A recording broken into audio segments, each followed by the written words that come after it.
Yes, Jesus loves me. Yes, Jesus loves me.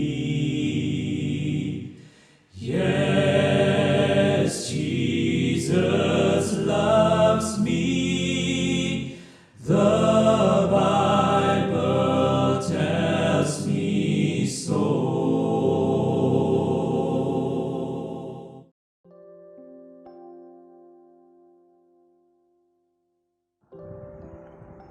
Shalom saudara, bersyukur bahwa Tuhan beranugerah kepada kita, di mana sebentar lagi kita akan mendengar sapaan Tuhan lewat firman-Nya yang akan kita renungkan.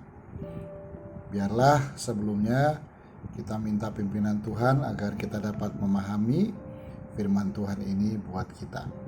Mari kita berdoa. Tuhan, terima kasih Tuhan beranugerah lagi kepada kami, di mana Tuhan siap menyampaikan firman Tuhan untuk kami semua. Tuhan, biarlah firman-Mu ini boleh kami pahami dengan baik. Roh Kudus menolong kami sehingga firman Tuhan tertanam di hati kami dan kami dapat menghidupinya dalam kehidupan kami sehari-hari. Berkati kami semua dalam nama Tuhan Yesus. Amin. Saudara, saya undang kita membaca firman Tuhan dari Mazmur pasal 23 ayat yang ketiga. Demikian firman Tuhan. Ia menuntun aku di jalan yang benar oleh karena namanya. Saudara, berada pada posisi yang benar merupakan kerinduan yang ada di hati setiap orang. Bukan hanya benar dalam pengertian etis, tetapi juga benar dalam segala keadaan. Namun, umumnya orang beranggapan bahwa posisi yang benar adalah apabila kita sukses, berhasil dalam segala hal. Posisi yang benar dianggap identik dengan kegembiraan.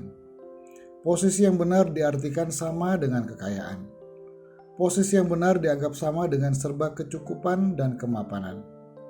Ada juga yang menganggap posisi yang benar berarti ketenaran dan kekuasaan. Ukuran-ukuran semacam itulah yang dipakai untuk menilai posisi yang benar.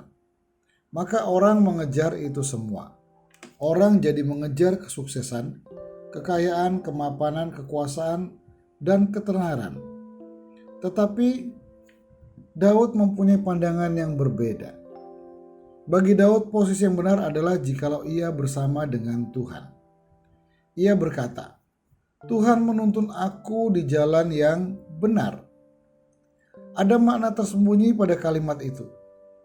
Seakan-akan Daud hendak mengatakan, Tuhan tidak pernah menjanjikan untuk membawa kita kepada jalan yang lurus dan enak, tetapi jalan yang benar. Apakah jalan yang benar itu? Saudara, sekali lagi bagi Daud, jalan yang benar adalah jalan bersama dengan Tuhan, di mana Tuhan menjadi gembala yang menuntun kita dimanapun dan kapanpun kita berada. Saudara, jikalau Tuhan yang menuntun kita, maka Tuhan tahu jalan yang paling tepat buat kita.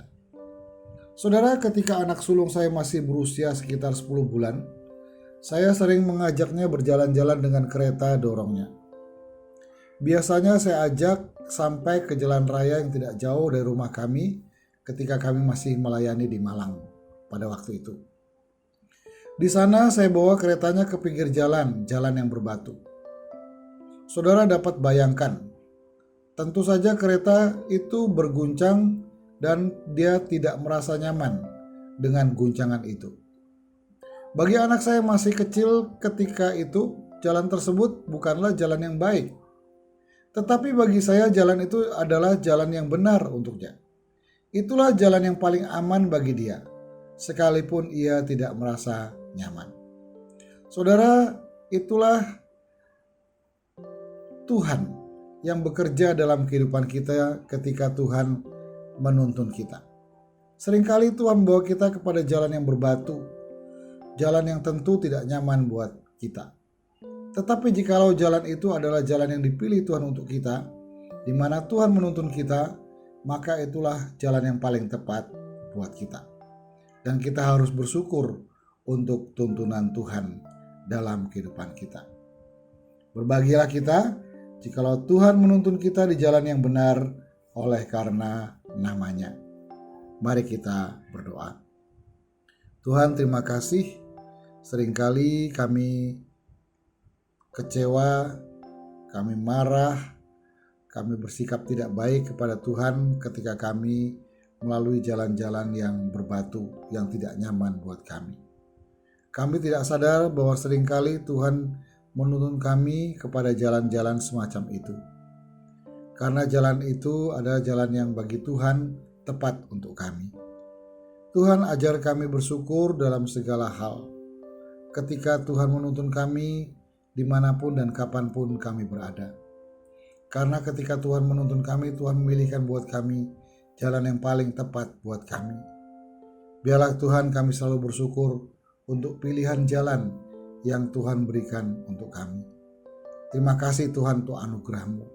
Kami bersyukur padamu dalam nama Tuhan Yesus. Amin. The